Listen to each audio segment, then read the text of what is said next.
That's good to hear, man. He's really a quarterback. I know, and it's great and refreshing to hear that you mentioned that he's as humble as can get, and because he's been a star since 12 years old. He's really well serious. Not a lot of people have that, No. That's why, like I said, I remember, gosh, that's the kid from Louisville World Series. The quarterback now at, Hoco. So, it's great to see. But it's great to hear that he comes from a good background. I know he likes to hunt.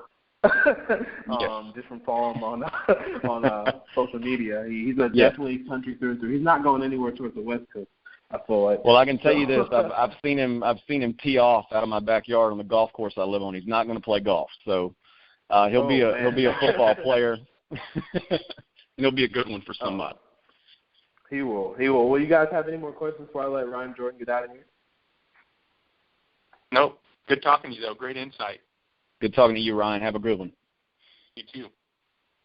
Jim, any final questions? Really comes for some obviously, Jim, any questions? Yeah, are you still? Yeah, can you hear me? Yeah, I can hear you now. Okay. Yeah, I was just gonna say, I don't have any other questions. I was just thanking him for coming on the show and sharing his insights. Yeah, thank you, Jim.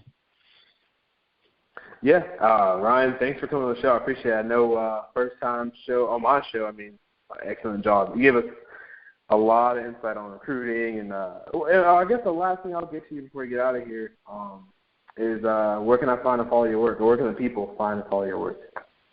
Yeah, they can follow us on Macon.com, MACON, and that's where you'll find all the updated information from around the Middle Georgia area, as well as the Warner Robins area here, and the local kids that we have, and a lot of the good talent around this area. There's a bunch of good talent. Ryan is a great follow, rjordan478 on Twitter. He does a great job. I mean, we need to go out to the rookery or something, man, because I'm Middle Georgia too. I mean, I might be from California, but I'm here now, so we'll meet up, man. Congrats on that fish you caught, by the way, the bass, man. Congratulations. I appreciate that, Donovan. Yeah, no problem, man. Well, yeah, enjoy. I know you've been busy, man, with the Eason stuff and all the Georgia news. That's right up your alley. It's perfect, man. You make more money, get more hours, I guess. But thanks for coming on the show and taking out some time every night. I appreciate it. Thank you for having me. Y'all have a good one. You too, man. Bye. It was Ryan Jordan from the Sun News and Macon Telegraph, like you said, Macon.com is where you can find his work. He does a really good job. Baseball scouting and football scouting. He works for Perfect Game USA as well for baseball. And does everything recruiting in Georgia as far as process and the University of Georgia. So, yeah, definitely give him a follow on Twitter and check out his work. Ryan Swartz, do I still have you on the show? Yeah, still here. Awesome. Well, yeah, before I let you go, shoot, I wanted to keep you on hold because, we talked about the 2016 class, I believe, last year. Rivals came out with their rankings. The 2017 class was really promising. They put out a top 100. I don't know if you had a chance to see it. Marvin Wilson is the number one player out of Houston, Texas, nose tackle. But I do want to talk about a couple players from California. Number one player from California is Najee Harris. Do you think he deserves that spot? Yeah. If you've seen his size, 6'2", 220.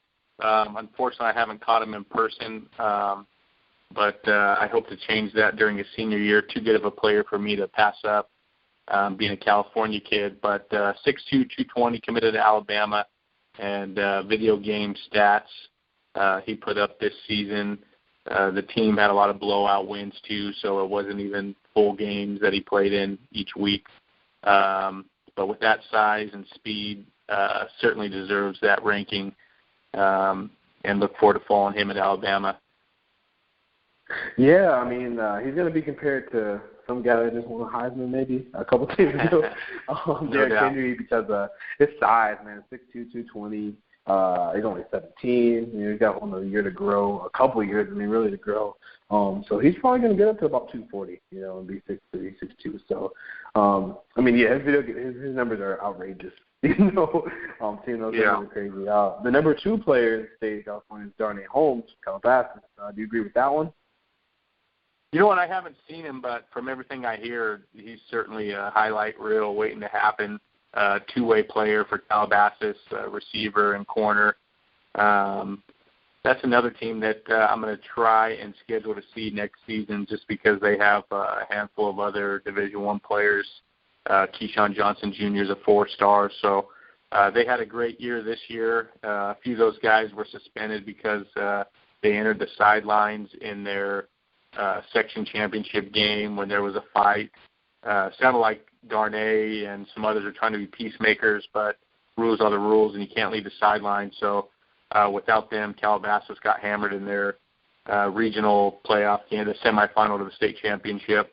But next year they should be a really good team and break the tradition or the rule of the Division I teams that are always at the top of the rankings. Calabasas could be a lower division team that could climb that ladder. They could. I know you said they haven't seen them play in person. Have you have a chance to see their quarterback play on tape at least? You know what? I haven't, but I believe he's a high-rated player and has some pretty legit college offers out there. His name escapes me at the moment. But no, I haven't seen him on film. Definitely something I'll do over the off season. Yeah, his Tristan Geba or Geba. Yeah, that rings a bell. Tristan. Yes, he reminds me a lot of kid Brady White from a few years ago from Newhall. Yeah, I saw Brady White in person. Brady White, he actually he put on one of the best performances I've ever seen, actually all the way out in Paso Robles. I lived on the coast for a short stint due to work. So I got to see Brady White and the Trent Irwin connection, and they didn't disappoint. He was impressive. No, not at all. And this is the Calabasas team next year. Yeah, they're going to be a top 25 team in the state, and they're going to move up and up. So, yeah, the quarterback's pretty solid, about 6'2.5", 180, same body type, same kind of throwing release. Brady White, quick release, and I had a chance to see not in the game, but at camp, and he was great. Fundamentally sound and everything. So, yeah, I mean, Wyatt Davis is on this list from California as well, which is deserving, of course, and the huge offensive tackle. Tyjon Lindsey is 24, which is pretty high for a smaller receiver, but he's definitely deserving of it. Tate Martell's 19. It will move down a little bit, probably because of the completion percentage, but he's in there. Hunter Johnson, who decommitted from Tennessee, is now a Clemson commit. Funny how things change overnight. He's been committed to Tennessee for a while. But, hey, man, he got a visit down there for the ACC championship and kind of just fell in love with Dabo and everything. So he's, moving on to another shade of orange. But, I mean, there's some really good players on this list. Stephen Carr from Fontana is going to SC. Kind of a running back I didn't really know too much about until this year, but he's a really good one. Joseph Lewis from LA is on there, who I think might be going to USC, hopefully anyway. Thomas Graham from Metro Cucamonga, I see his tape. He's a pretty good player in my opinion as well. Definitely deserving of his ranking. What can you tell me about Colby Parkinson? Have you seen him a little bit out of Oaks Christian? The big tight end? Yeah, 6'6", I believe, 220. Yeah, I haven't seen him either. Oaks Christian is another team that could be at the top of the rankings with the quarterback and tight end duo. Haven't seen him, but I know he was Matt Corral, one of his favorite targets. But definitely one of the top players in the state. California is an interesting state next year. A lot of the stud and high-rated players, 4 or 5-star guys, aren't at your typical, St. John Bosco, Mater Dei, De La Salle. I mean, they each have about 1 4 or 5-star type talent, but it's really the lower division schools that have all these high-rated players. So really interesting year next year.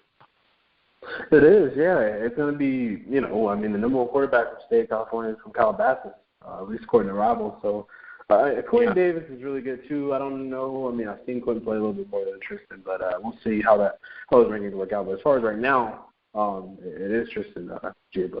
So, Colby, I've had a chance to see him play a little bit, 7-on-7. I think it's going to come down for him at UCLA, USC, Washington State. He really likes Wazoo a lot. Only thing about Wazoo is, they don't really use the tight end too much, so I don't know. Yeah, they pass a lot, but not much of a tight end school. Yeah. But yeah, USC. My feeling.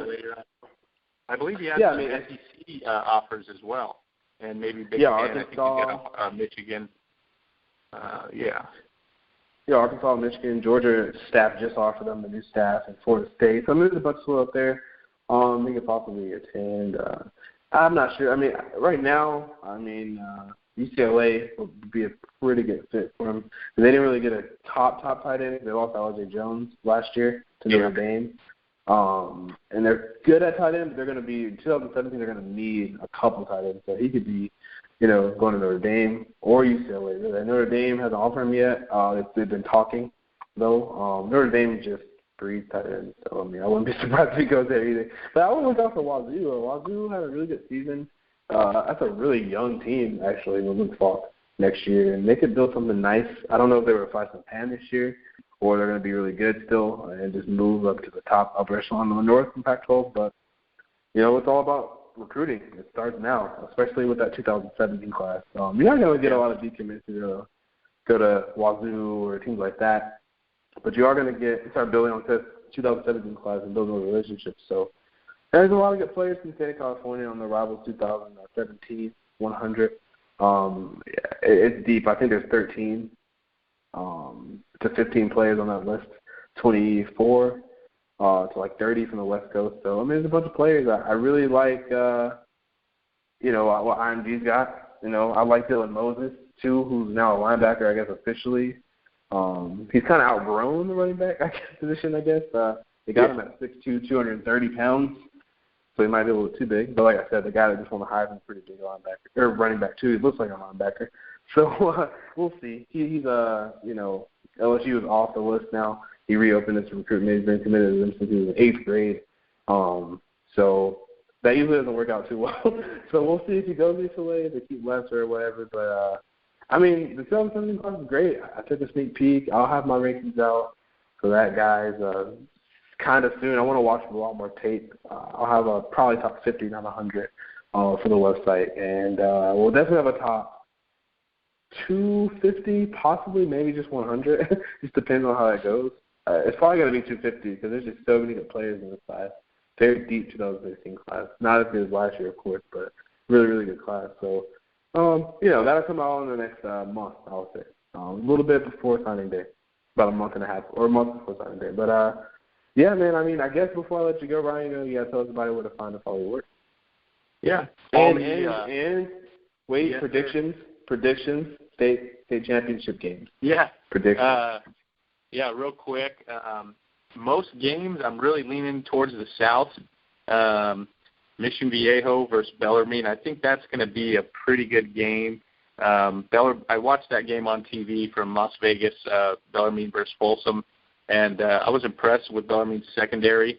Although Folsom put up 35 points, one of those was on a kick return. But Bellarmine got a lot of hands-on balls. They had an interception that decided the game in the fourth quarter when the game was tied and Folsom was driving. So that could be a bit of a matchup problem for Mission Viejo. But I think Mission Viejo will be able to get their run game going with their big offensive line. Bellarmine's their defensive line is very talented but a little undersized compared to Mission Viejo's offensive line, so I look for that to be a mismatch. So at the end of the day, I think that's going to be a good game. Mission Viejo, I'll predict, comes out in a close one. Camarillo versus Del Oro. I'll take Camarillo going away against the Del Oro team that they have, I believe, 6 losses, but have played a really good schedule, including Folsom, De La Salle, one of the Hawaii Powers. So some losses there. But Del Oro, they could surprise some people, sort of like a Giants versus Patriots matchup in the Super Bowl. But Camarillo's offense just seems to be way too much. So I'll take Camarillo in that game, both of the Friday games. Clayton Valley Charter versus Narbonne kicks off Saturday. Narbonne's got 8 or 9 Division I players, very talented team. Clayton Valley Charter's banged up quite a bit. I can't see Narbonne losing, but Clayton Valley Charter looks very impressive. 1 loss to Folsom to start the season. but I'll take Narbonne in a close